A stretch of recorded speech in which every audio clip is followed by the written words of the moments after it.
eu quero me manifestar, deputado Roberto Mesquita, deputado Cirilo Pimenta, a minha indignação com essa matéria de hoje do Jornal O Povo, não com a matéria, mas com o que está acontecendo na cidade de Fortaleza, do Diário do Nordeste,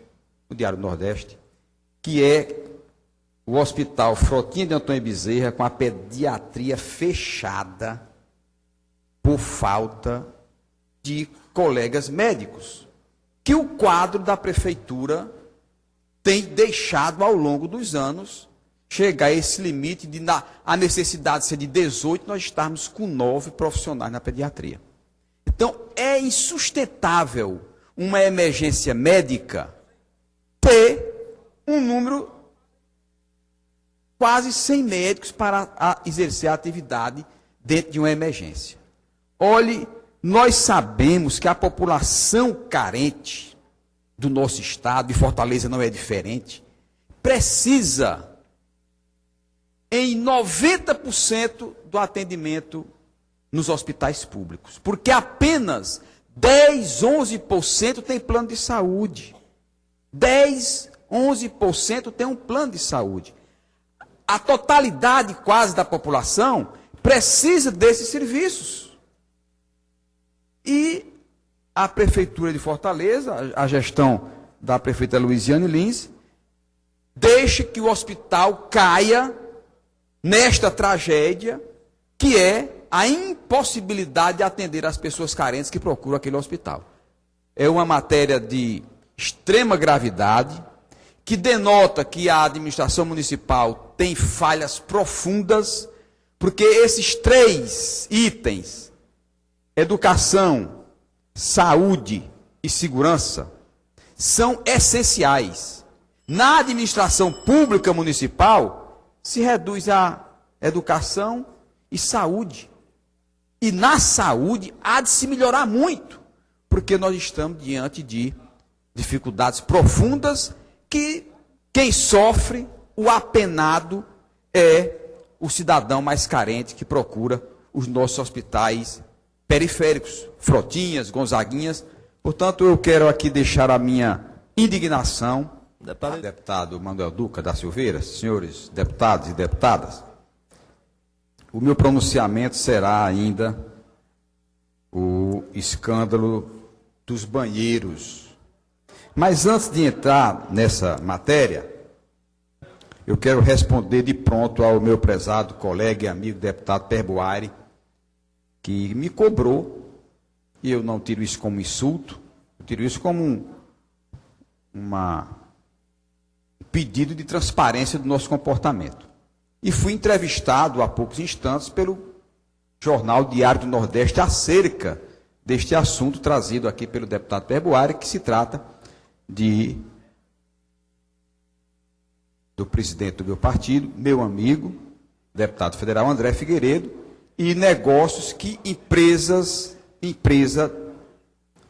herdadas do pai dele, há 40 anos que o ramo do pai do André Figueiredo foi venda de material para hospitais, e com a morte do pai, os filhos herdam. E durante 40 anos, deputado Duquinha, o pai fazia negócio de vendas de material hospitalar. O deputado André Figueiredo respondeu à imprensa hoje que está afastado dos seus negócios para ser parlamentar. Mas eu, particularmente, e disse isso ao jornal, sou um seguidor fiel da Constituição, e o artigo 54 diz claramente que o parlamentar, depois de diplomado, não pode ter negócios com o ente público, e que a resposta à aplicação desse artigo, nós devemos cobrar com rigor da Controladoria Geral da União, do Ministério Público, do Tribunal de Contas da União e do próprio Congresso Nacional. Até, deputado Tim Gomes, para analisar o que justifica o nosso presidente, de que, estando afastado das empresas, se perde o vínculo.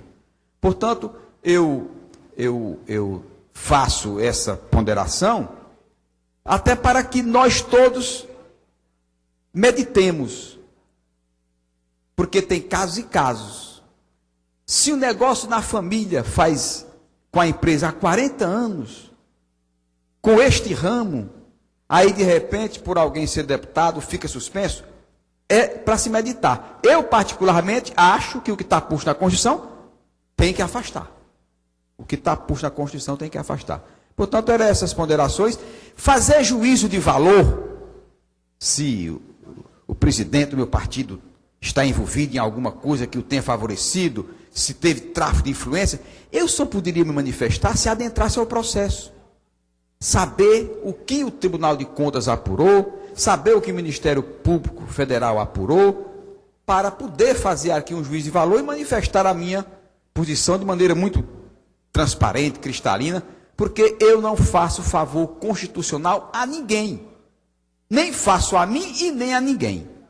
O meu comportamento é de cumprir, conforme jurei, a Constituição brasileira e a Constituição do Estado do Ceará.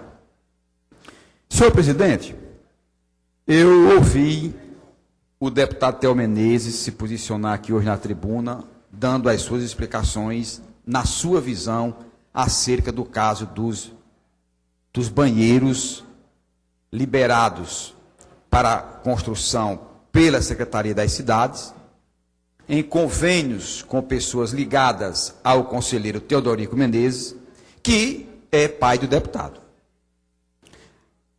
Eu tenho a consciência tranquila de que fiz um pronunciamento de maneira impessoal, como vou continuar fazendo.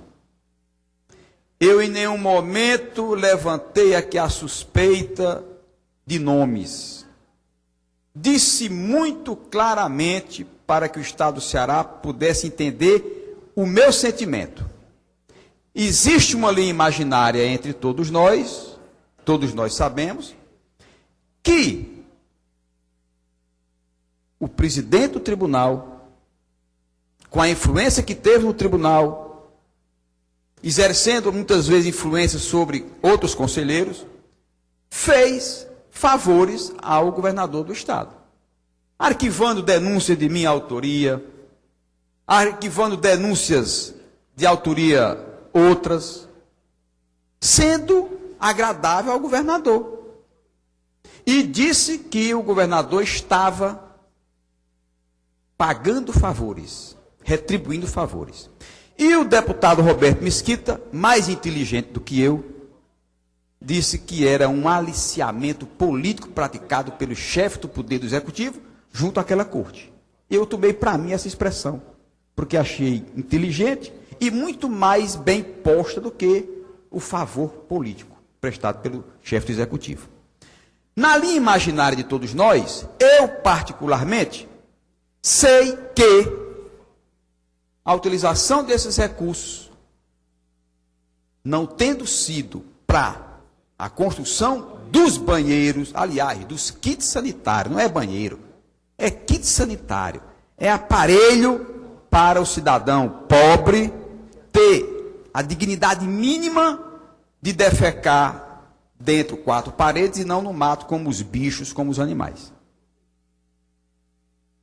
Eu tenho aqui claramente como o dinheiro foi usado.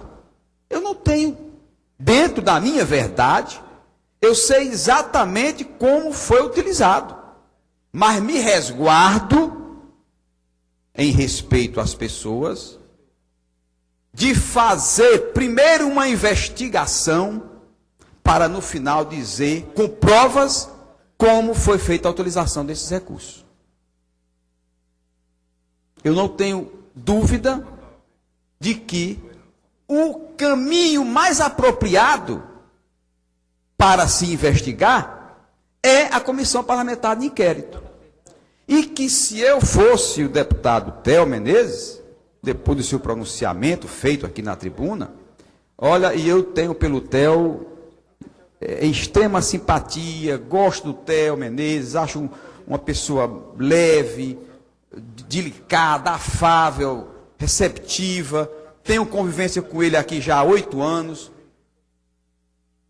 Eu acho que o caminho para que o deputado pudesse na prática, consolidar o que falou, era assinar o próprio pedido de CPI que eu estou postulando. E eu convido o deputado Theo a fazer a assinatura, até para que ele diga que quer que a investigação seja feita, e que no final a Assembleia apresente um relatório acerca desses fatos. Este deputado Eliane, deputado Duquinha, deputado Leonardo, querido deputado Agostinho Moreira, este é um lado.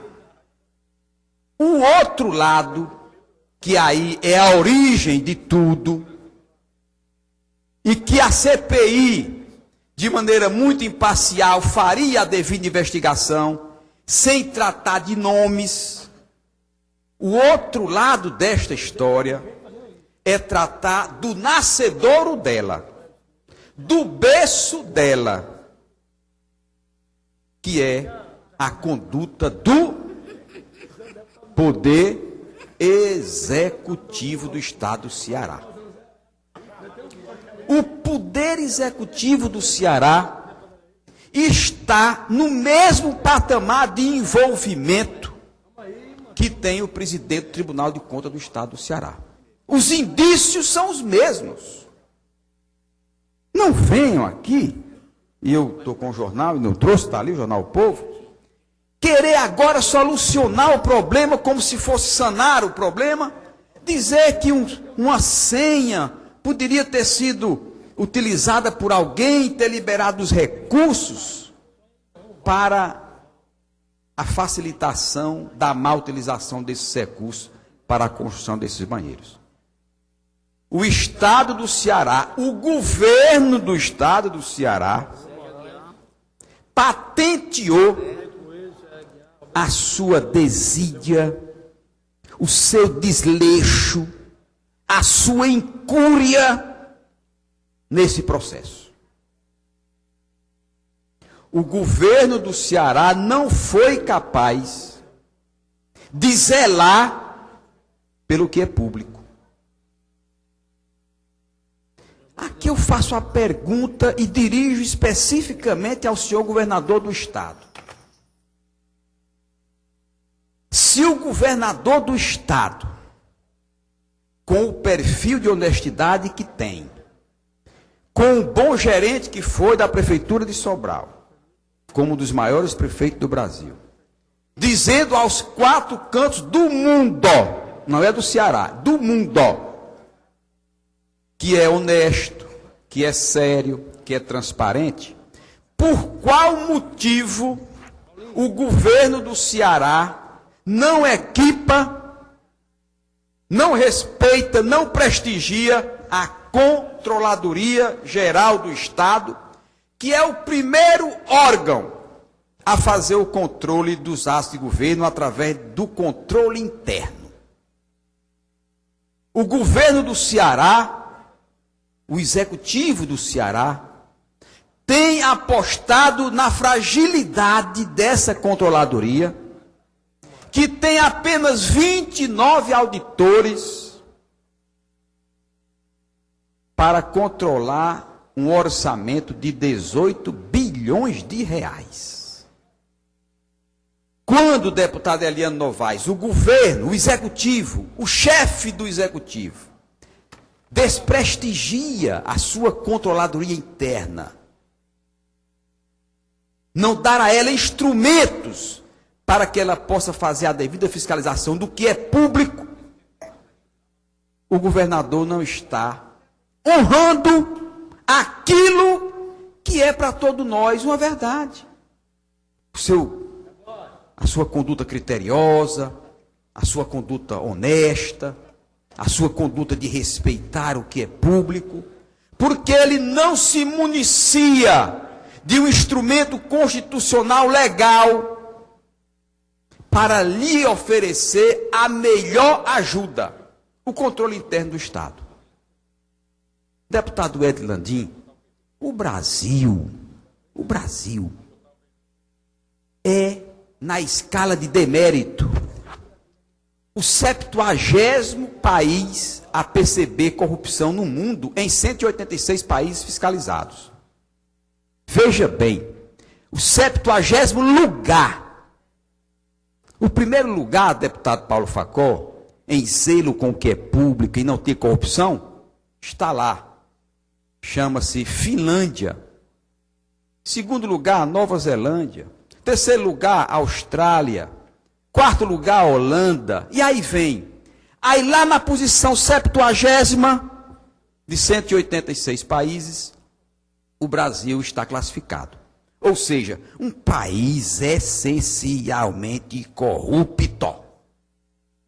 Aí nós vemos aqui no estado do Ceará, o controle interno não consegue detectar um ato de corrupção.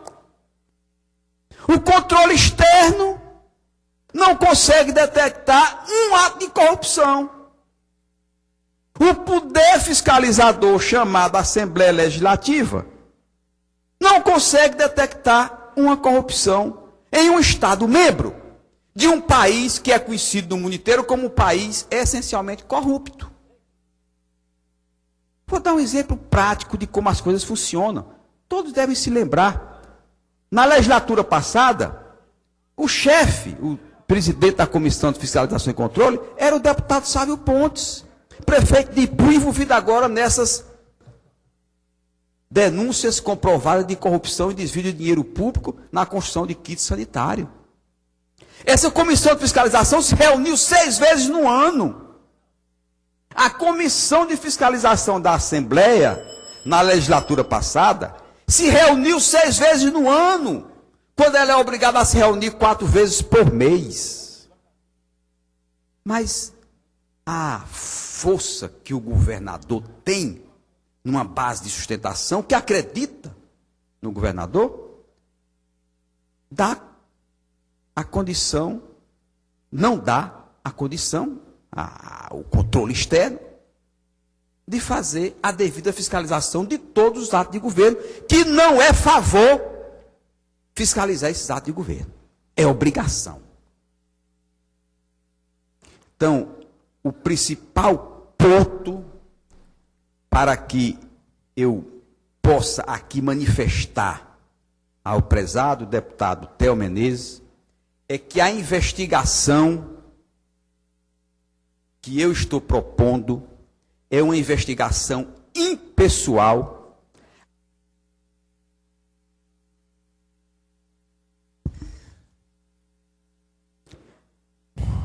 Um minuto aí para concluir, deputado Heitor Ferri. Através de uma investigação, deputado Wellington Andim, através de um mecanismo legítimo que é a CPI, que tem a força de componentes do Poder Judiciário, que pode quebrar sigilo bancário, fiscal, telefônico, e no final dizer à sociedade cearense qual a verdade apurada. A comissão parlamentar de inquérito que poderia ser feita, e o deputado Wellington Landim ontem foi muito claro, como tem sido, que eu não vou conseguir as assinaturas. Mas seria o caminho para não deixar sob suspeição o Executivo e para não deixar sob suspeição o presidente do Tribunal de Contas do Estado do Ceará.